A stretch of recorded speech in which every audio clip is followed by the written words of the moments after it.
My name is Maya, and I've dedicated my life to telling stories. Stories of cultures teetering on the brink, traditions whispered from one generation to the next.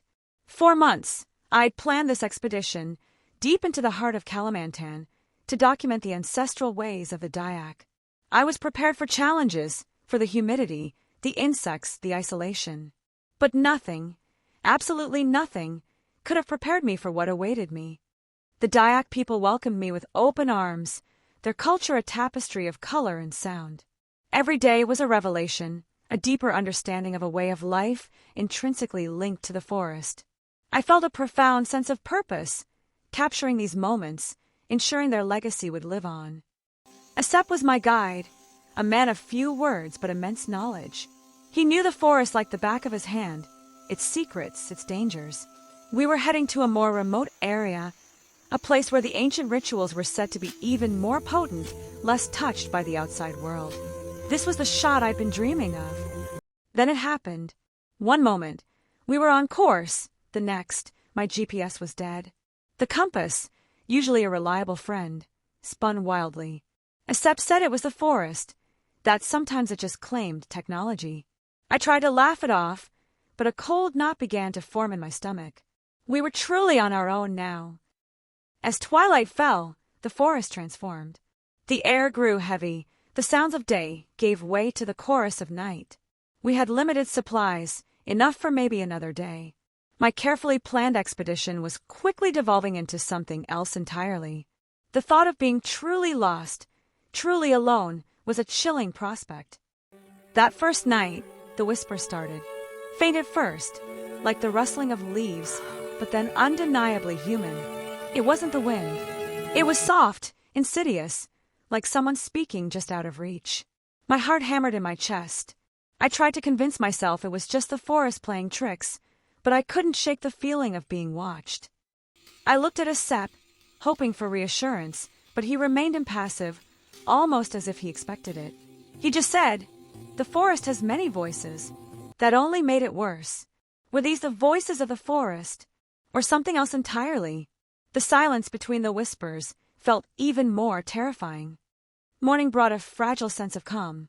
The whispers receded with the darkness, leaving only the memory of their unsettling presence.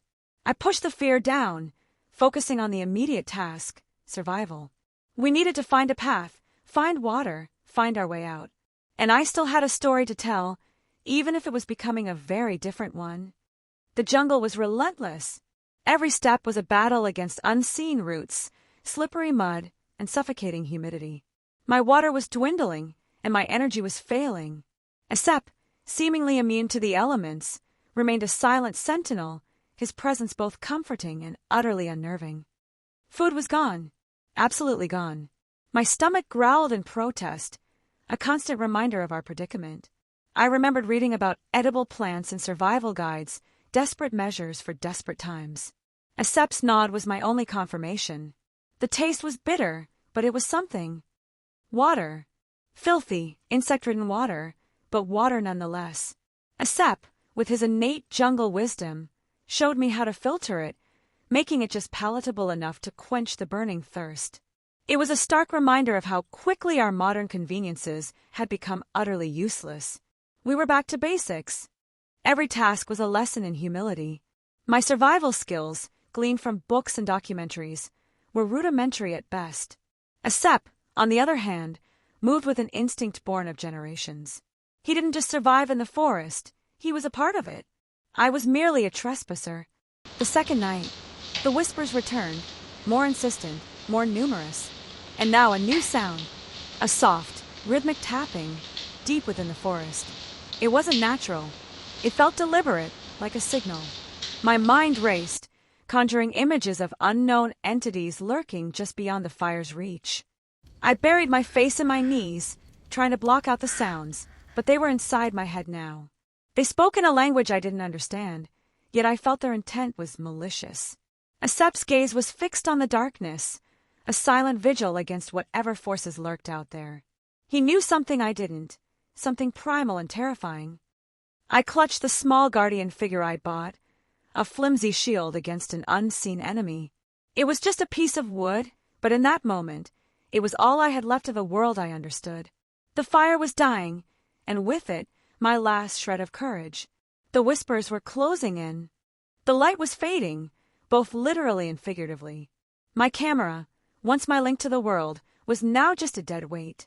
I felt utterly helpless, a small, fragile human pitted against the vast, indifferent, and now seemingly hostile wilderness. Despair was a cold hand gripping my heart. I saw something, just a glimpse, a shadow flitting between the trees. It wasn't an animal. It moved with a strange grace, an unnatural swiftness. My camera caught it for a second, then died. It was real. It wasn't my imagination. It was out there. The morning offered no solace. The sun felt like a cruel joke, illuminating the wreckage of my composure. Asep looked at me, and for the first time, I saw something in his eyes, not judgment, but a profound understanding of the fear I'd experienced. He knew. He'd known all along. The journey continued, a silent, desperate march. Every step was an effort, every breath a struggle. The forest, once a place of beauty, now felt like a living entity, pressing in on us, eager to consume us.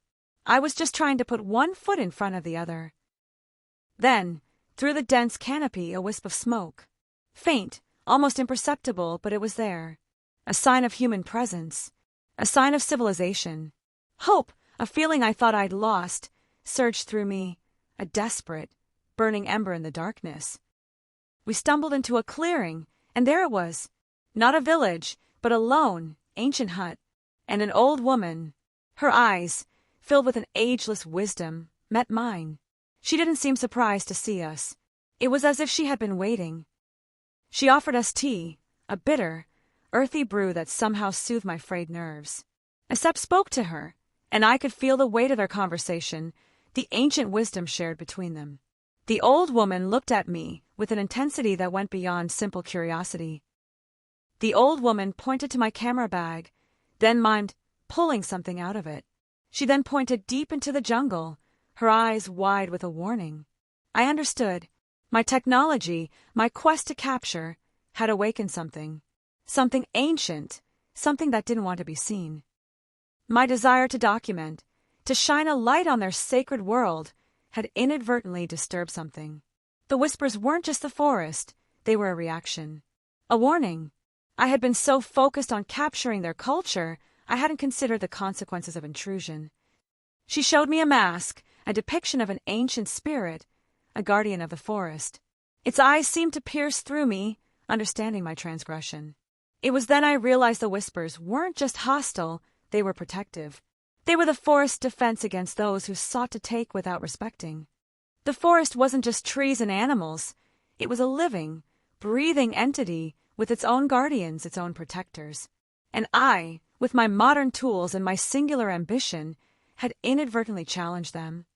The old woman didn't offer to guide us out. She offered something far more valuable, understanding. Asep now moved with a renewed sense of direction, as if the forest itself was now guiding him. My purpose shifted from documenting to simply escaping, and in that escape, finding respect. As we moved, the atmosphere of the forest seemed to change. The oppressive dread lessened, replaced by a subtle beauty I hadn't noticed before. The whispers were gone. Perhaps they had released flowers. us, or perhaps, They're by so truly vivid. seeing, I had learned to never quiet noticed them. before. My camera remained dead, a silent testament to my previous ambitions. But I no longer needed it. My eyes, my ears, my senses were now fully engaged, absorbing the forest not through a lens, but through genuine presence. I was seeing, truly seeing for the first time. And then a path. Faint, almost swallowed by the jungle, but undeniably a path carved by human hands. It was a lifeline, a tangible link back to the world I knew. The relief was overwhelming. The distant drone of a motor. It was a faint whisper on the wind, but it was the most beautiful sound I had ever heard. A boat, a sign that we were truly nearing the edge, nearing salvation. The river, wide, powerful and different. And there a boat, a tiny speck on the vast expanse of water, but it was coming. I waved, shouted, pouring every ounce of my remaining energy into a desperate plea for recognition. They saw us. They saw us. The boat turned, heading our way. And in that moment, all the fear, the exhaustion, the desperation washed over me in a tidal wave of emotion. I just broke down, tears streaming, completely undone. They helped me into the boat, my legs feeling like jelly. I looked back at Asep, who remained on the bank, his gaze fixed on the jungle. He wasn't just a guide, he was a bridge between two worlds, a protector of its secrets. He finally joined us, settling opposite me. I reached out, taking his hand, a silent thank you that words couldn't convey. We had been through something together, something that had forged an unbreakable bond. As the boat carried us away, I watched the jungle recede, its green vastness slowly shrinking. It was still beautiful, still terrifying, but now it was imbued with a deeper meaning, a lesson learned through harsh experience.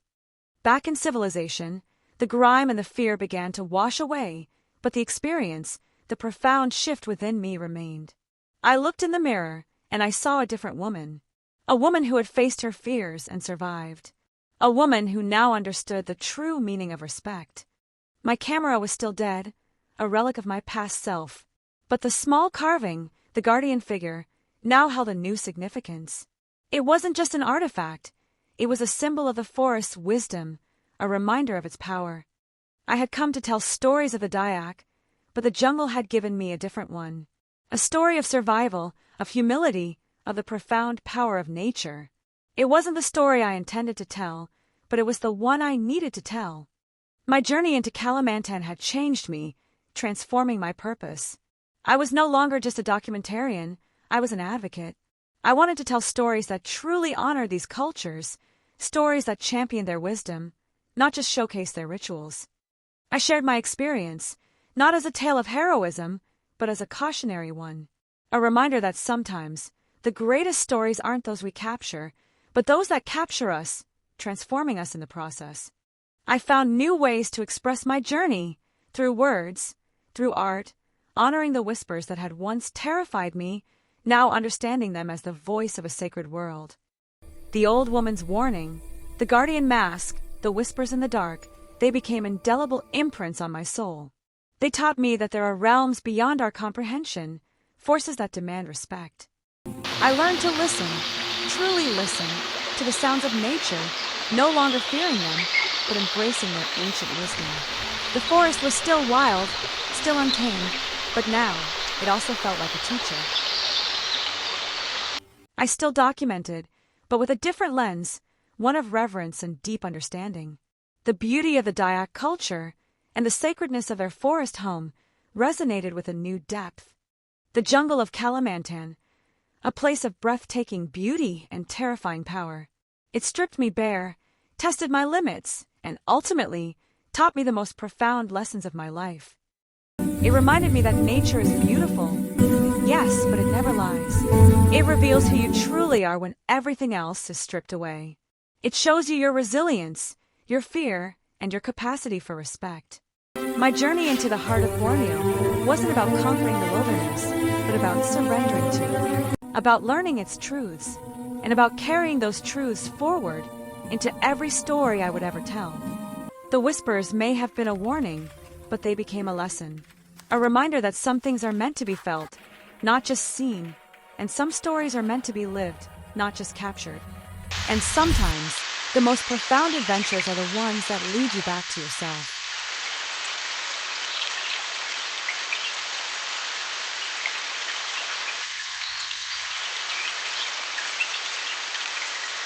Every story is more than just words. It's a door that can only be touched by imagination and the heart. One story, one world. No plane needed. No magic. Just open the page and never say you're just reading. You're moving from one realm to another. Because wherever a story is read with the heart, a new world is always ready to welcome you. One story, one world. See you across the word. Here, from Story Door. Disclaimer: the story presented here is purely a work of fiction and created for entertainment purposes only. The narrative is not intended to negatively portray any place, person, or event.